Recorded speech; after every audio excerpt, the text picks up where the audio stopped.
Baha pa rin ang maraming lugar sa Pampanga dahil sa ilang araw ng pagulan. Pero sa kabila ng sitwasyon, marami pa ring negosyo, lalo na sa palengke, ang nagbukas. Si Denise Osorio sa sentro ng balita.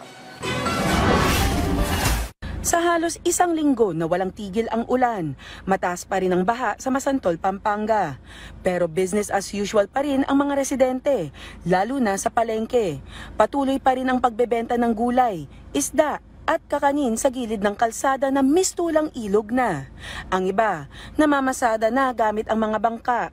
Isa na rito si Johnner, isang dealer ng bigas at soft drinks. At kahit matumal ang benta, nananatili ring bukas ang kanyang tindahan. Sa ngayon, ma'am, bali, nihintay na lang namin talaga yung baha umupa para magkaroon ulit ng maraming benta. Hindi rin niya akalaing babahain muli ang lugar nila, lalo 2020 pa huling lumubog ito sa baha, bago pa itinaas ang kalsada. Nakita lang namin, ma'am, na tumataas na yung tubig. Nagpabili lang kami sa mga hardware po para maiwasan lang yung pagpasok ng tubig talaga.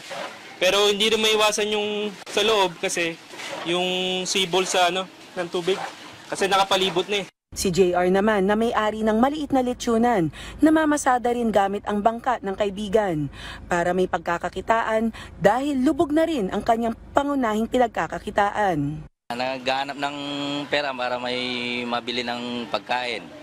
Kaya nasa labas ngayon. Wala na pong pambiling bigas, ganyan po. Ang iba pang mga lugar sa Pampanga tulad ng Macabebe, Apalit at San Simon, gabinti ang lalim ng baha pero passable pa rin.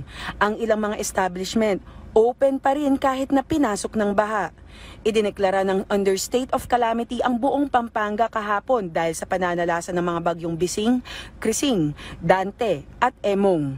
Denise Osorio para sa Pambansang TV sa Bagong Pilipinas.